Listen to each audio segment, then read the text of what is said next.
É importante repetir esses sintomas. É uma pergunta boba, mas às vezes na pergunta boba ajuda muita gente e ajuda o Brasil inteiro. O senhor pode repetir, doutor, quando é que o cara deve fazer o teste de PCR? O ideal é assim, quando você tiver algum sintoma respiratório, tá? Dor de garganta, rouquidão, tosse, principalmente tosse seca, a gente vê no Covid, nariz escorrendo, aquela coriza, né? A gente tem visto dor de cabeça, febre, muito importante, dor no corpo, prostração, cansaço, são sintomas que sugerem Covid-19. Mas tem um ponto muito importante também. O teste, ele não positiva no primeiro dia de sintoma. Normalmente, eu preciso ter uma quantidade de vírus no meu corpo o suficiente para o teste poder detectar isso. E essa quantidade de vírus suficiente no corpo para poder detectar, ela costuma acontecer depois do 4º dia. Então, quando a gente observa esse tipo de sintoma, se eu testar e o teste vir negativo logo no primeiro dia ou no segundo dia, isso não significa necessariamente que eu não tenha Covid. E isso não me dá um vale, posso viver minha vida normal. Então, o teste de PCR ele é melhor indicado a partir do 4º dia de sintoma, no 4º, no 5º dia de sintoma, quando você começa a observar a continuidade direitinho desses sinais que eu comentei com você, tá? Tem algumas regras que têm sido quebradas pelo vírus, né? Algumas regras. Por exemplo, reinfecção. Tem casos de reinfecção. Estou dizendo pelas variantes que a gente já conhece, parece que uma delas meio que desapareceu, que é a variante que mais matou no Brasil, que é a Gama. Mas tem outras 3 mais que complicaram o Brasil antes da Ômicron, né? Isso aí está sendo quebrado durante a pandemia. Os cientistas estão aprendendo mais, os médicos estão aprendendo mais a lidar com a doença. Mas a regra básica de que quem mais está sendo contaminado é quem não tem vacina, essa é uma regra básica que não foi quebrada até agora? A gente sabe que a vacina ela é fundamental, não só porque a vacina tem estudo mostrando que ela diminui a transmissão, uma vez que eu, vacinado, tenha pego Covid, quanto também, claro, ela diminui os casos graves, né? A gente aposta e confia muito que a diminuição da gravidade que a gente tem observado nos pacientes nessa última onda, nesses últimos dias, ela esteja relacionada não só à variante Ômicron, né, mas que ela esteja relacionada também à maior abrangência da cobertura vacinal que a gente tem visto aí, que é heterogênea no Brasil, mas que a gente tem visto crescer ao longo do tempo, né? E aí isso fala também a favor da terceira dose, né? Da importância da terceira dose, porque a gente tem aprendido com a doença, e isso só o tempo consegue ensinar para a gente, de certa forma, né? De que o reforço ele é importante para eu melhorar a minha resposta imunológica para conseguir combater o vírus uma vez que eu seja exposto a ele novamente, tá? Olha, se fosse outra cidade e se fosse outro estado, eu ia dizer que o Sírio-Libanês não dá para comparar com o sistema público, porque o Sírio-Libanês ele recebe gente do Brasil e do mundo inteiro. Tem gente que vem de fora para se tratar no Sírio. Mas como São Paulo é uma cidade-estado, tem 23 milhões de habitantes na sua grande região, metade da população de um estado de 44 milhões de habitantes, que é quase uma Espanha e quase uma França, né? E a maioria que muitos países que nós temos no mundo, eu cito sempre a Bélgica, que tem a capital da Comunidade Europeia e tem 11 milhões de habitantes. Então, São Paulo é um caso à parte. Então, o sistema público de saúde, sim, pode ser comparado ao Sírio-Libanês, que recebe pacientes do Brasil inteiro. Então, não vale, pô. Vem cara de todo o Brasil aqui para o Sírio, até de fora para o Sírio. Então, é comparável, sim. Eu acredito que os números do Serviço Público de Saúde estejam realmente subnotificados. Não é por falta de boa vontade, não. É por falta de testes. E por falta até de pessoal médico que está começando a deixar de trabalhar. São verdadeiros heróis, mas não aguentam mais. E alguns estão contaminados, enfermeiros, médicos e daí por diante. Então, dá para comparar, sim, o serviço público com o Sírio pelo número de pacientes que recebe. Agora, o 88% seria o quê? Algo próximo de colapso, de alguma coisa parecida para isso, de voltar àquela história de que Eu, por exemplo, ia fazer uma operação de hérnia, que graças a Deus eu fiz um exame de coração com o Calil, ao lado, um exame de rotina para operar a hérnia. E aí o Calil queria trancar a porta, o Davi, o Ipe, segurou as minhas calças para eu não correr do hospital, porque eu queria trabalhar. Porque o cara falou assim, ó, você está com as artérias todas entupidas, você pode morrer agora, você pode ter um mal súbito. Eu fugi do hospital, mas 2 dias depois eu voltei, porque eu sabia que eles tinham razão, e aí eu botei os 6 stents. Então, eu deixei de fazer essa cirurgia eletiva que eu tenho que fazer de hérnia agora, porque eu não estou precisando fazer. Se complicar, é emergencial. Mas não, deixei para depois. Então, nós estamos perto dessa situação, mais uma vez, de para não colapsar totalmente o sistema, são quase 90% de casos. Né? O sujeito que não precisar realizar essas cirurgias agora, é melhor deixar para depois. Quem não precisar ir no hospital, é melhor deixar para depois. Quem não tiver necessidade de urgência de ir para o hospital, é melhor deixar para depois. Sabe, Datena, a gente não existe ainda uma recomendação padrão, né, de você evitar ir aos hospitais no sentido de colapso. Por que eu digo isso? Porque quando eu falo para você que a gente está com 88% ocupado, eu estou dizendo 88% daquilo que eu disponibilizei neste momento para acolher os pacientes, porque a gente tem uma estrutura... Tem reserva, né? A gente tem feito um gerenciamento para fazer esse dimensionamento diário, mas a gente tem reunião 2 vezes por dia para definir o dimensionamento do hospital, se eu tenho necessidade de abrir uma área ou não, né? Então, 88% não está perto do colapso, tá? Eu digo isso assim pelo Sírio-Libanês, eu tenho a segurança de dizer isso até porque eu sou uma das pessoas que gerencia isso, mas porque eu sei que eu tenho como lançar, não está perto do colapso, tá? Eu digo isso assim pelo Sírio-Libanês, eu tenho a segurança de dizer isso até porque eu sou uma das pessoas que gerencia isso, mas porque eu sei que eu tenho como lançar mão de alguns recursos para conseguir acomodar o paciente. É claro que isso não é rápido, isso não é simples, porque recurso para acomodar paciente não é uma questão simples, puramente de ter espaço. Eu preciso ter um espaço adequado, profissional de saúde treinado, e todo o aparato em volta desse paciente, porque o paciente também não é cuidado só pelo médico ativo. Então, lançar mão dessa estrutura não é fácil, mas a gente tem um recurso para lançar mão disso, porque a gente aprendeu a fazer isso lá atrás, e porque, claro, a gente não abriu mão completamente do que a gente tinha, porque a gente sabia que poderia acontecer uma nova variante, o que isso poderia voltar a acontecer, porque o cenário ele é incerto e a gente está falando de uma coisa que não é completamente desconhecida na medicina, que é virologia, né? Então, acho que a gente tem trabalhado nesse sentido.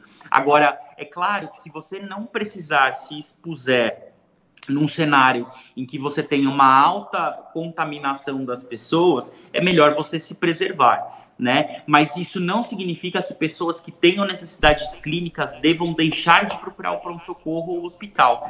Mas tem que ter um conselho médico, né? Tem que ter um conselho médico, porque às vezes você acha que não está mal, não vai no hospital e morre em casa. Então tem que ter um profissional médico que diga, olha, não faça isso agora porque eu posso fazer depois. Não tira pela sua própria consciência, pode pegar mal, inclusive, essa pergunta, é bom explicar, porque às vezes você tem uma dor no peito e fala assim, não, isso aqui é gases, eu não vou no hospital, e bumba, morre em casa. Tem que continuar consultando o médico para saber se deve ir ao hospital ou não. Quem tiver condição, faça isso, não é isso? A gente não quer que os pacientes fiquem complicados ou que eles piorem a sua condição clínica como aconteceu lá atrás. É muito ruim, Datena, chegou aqui com 1 semana de apendicite aguda, operou muito mais complicado, pacientes que deixaram de fazer diagnóstico de câncer ou que pioraram a doença. Então, a gente não pode abrir mão disso. É nossa obrigação como profissional de saúde fornecer a condição adequada para atender os 2 perfis de pacientes.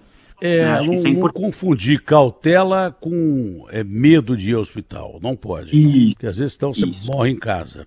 Bom, é claro que a principal discussão agora é a vacinação infantil. Tem muita internação de criança? Cresceu a internação de crianças aí do Sírio-Libanês ou não?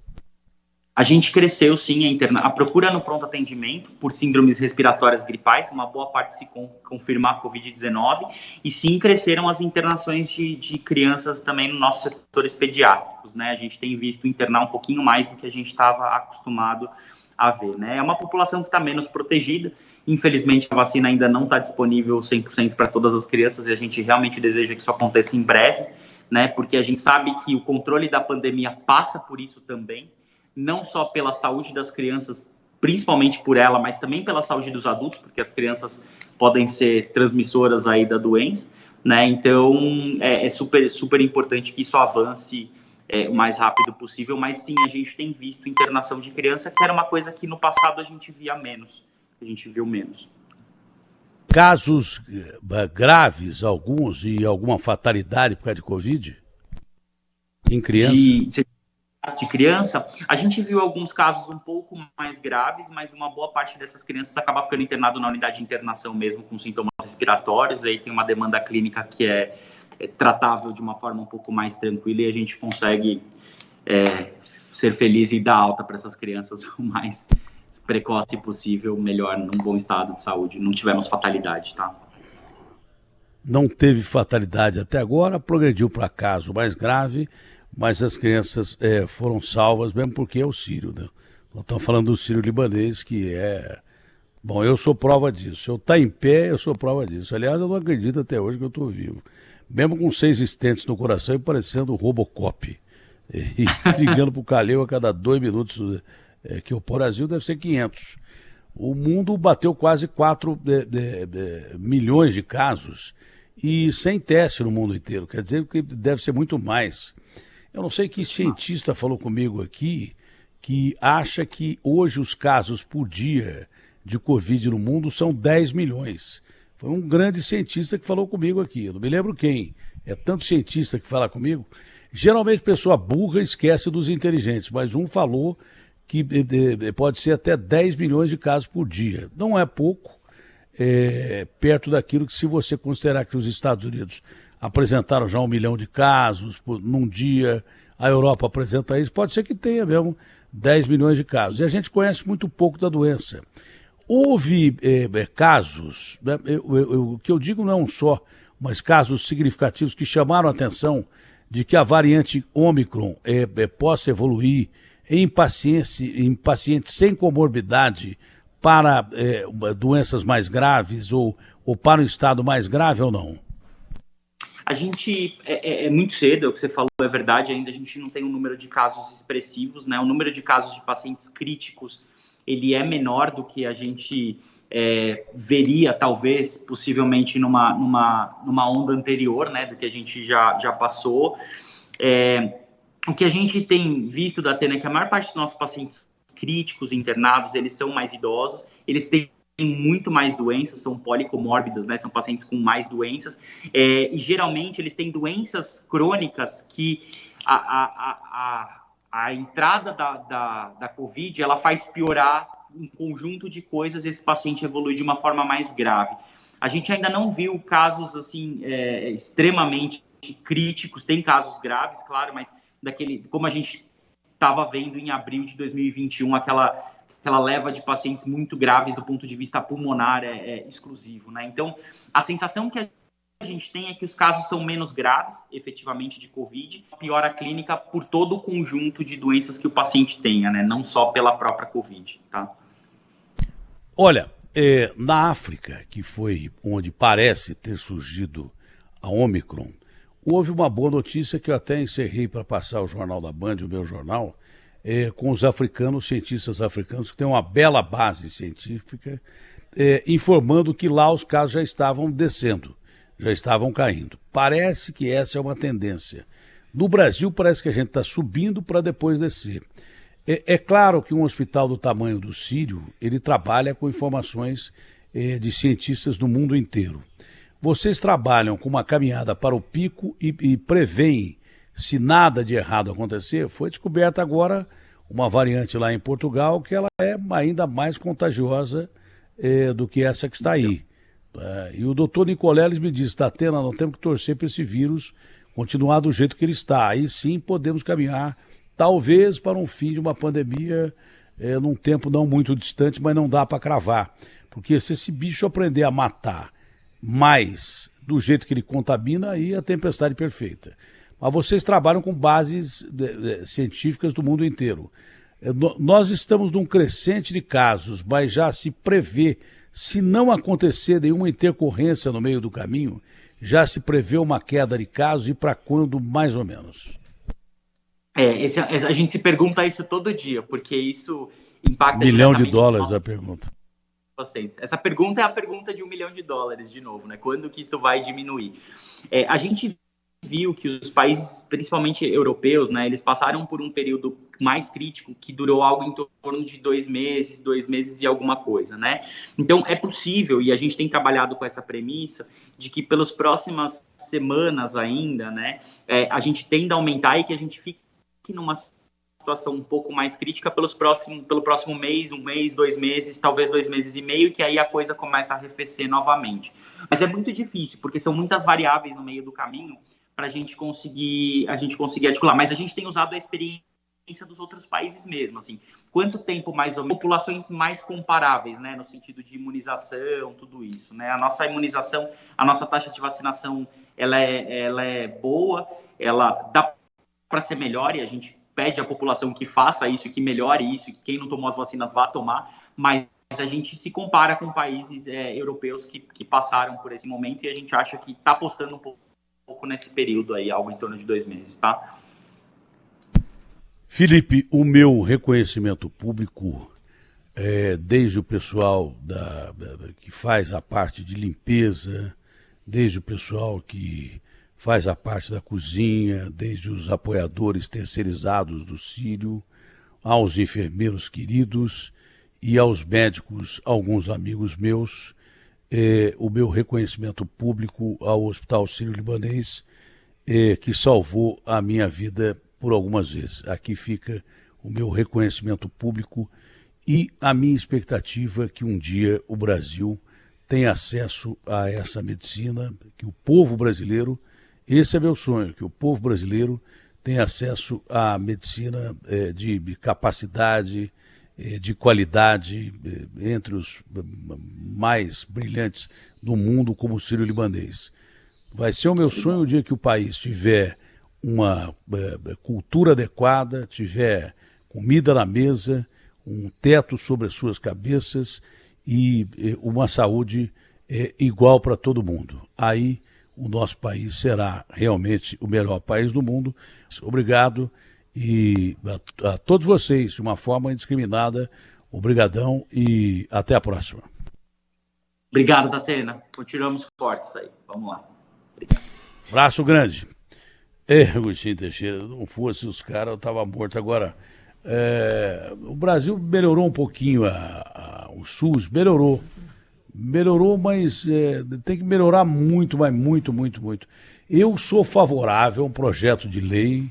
Aliás, a primeira coisa que eu iria fazer seria um projeto de lei que todo cara que é eleito de vereador, eu não sei se o presidente da República é o cargo mais vital que tem, mas até o vice, que todo cara fosse tratado pelo SUS. Todo cara eleito teria que ser tratado pelo SUS. Você ia ver que o SUS ia ser o melhor sistema de saúde público do mundo. Esse é meu sonho. Você é eleito, então você vai ter que ir pro SUS, velho. Ah, mas não tem vaga no Sírio. Sei lá, vai pro raio que o parda, mas vai no SUS. Entendeu? Ia aparecer dinheiro. Não ia aparecer dinheiro para a saúde pública, ia começar a aparecer. Pra caramba. E se eu pudesse. Não, já tem. Você lembra que nós levantamos o Ministério da Saúde recebia, naquela época desse ministro aí que é suspeito de vários desvios aí, como é o nome desse cara? Ricardo Barro? 120 bi. Naquela época, 120 bilhões era o orçamento da saúde. Era isso. Onde é que vai esse dinheiro? Então, aí que tá, né? A investigação, entre outras coisas, está apurando porque parece que tinha algumas empresas que eram escolhidas para importar os medicamentos e tal, nem sempre levando em conta o custo mais baixo, né? Então, aí vai escoando dinheiro mesmo. Você pode ter muito dinheiro que não dá para nada. E se você puder acrescentar um adendo nesse seu projeto de lei aí, cada um tem que ficar no SUS da sua região. No SUS, então, porque quando eu estive em Boa Vista, tinha autoridade de lá que vinha para cá, para São Paulo. Então o cidadão não consegue montar um hospital decente no estado dele. No estado dele. Não, fica tranquilo. Fica tranquilo que se um dia eu for nessa, você fará parte da equipe. Tá bom. Não tenha dúvida nenhuma. Pela sua brilhante mente, fará parte da equipe. Se um dia eu for nessa. Agora, o Agostinho, o negócio do Robinho não tem jeito, né? O cara tomou condenação em terceira instância, o cara realmente cometeu um crime gravíssimo e, sendo o Robinho ou não, ele tem que pagar por isso. Concorda comigo? O governo, a justiça brasileira tinha que entregar o Robinho, né? Fosse para ser sério, eu ontem tive o desprazer de ouvir as gravações de novo, né? Daquela turma que fez o que fez com aquela moça. Aquela gravação, ela é categórica. Eu não sei por que demorou tanto. É que a justiça é demorada no mundo inteiro, né? E tem direito à defesa, aquela coisa toda. Mas quem não ouviu, não ouça, porque não vale a pena. Mas tenha certeza que foi coisa de bandido. E o Brasil, eu gostaria demais que desse um gesto para a humanidade. Ter feito tanta coisa ruim para o mundo, né? A nossa imagem está tão ruinzinha lá fora. Seria um gesto. Olha, tá aqui, o bandido é de vocês, façam com ele o que a justiça de vocês manda. Assino embaixo. Mas quanto tempo que a gente ficou com aquele terrorista do Batiste aqui, hein? Também. Quanto tempo a gente ficou? Ficou também, lógico, isso aí. A gente gosta de acalentar criminoso. RB fechada com você. Com Datena, todo mundo toma posição. Rede Bandeirantes de Rádio. Manhã Bandeirantes. Umidade na parede do José.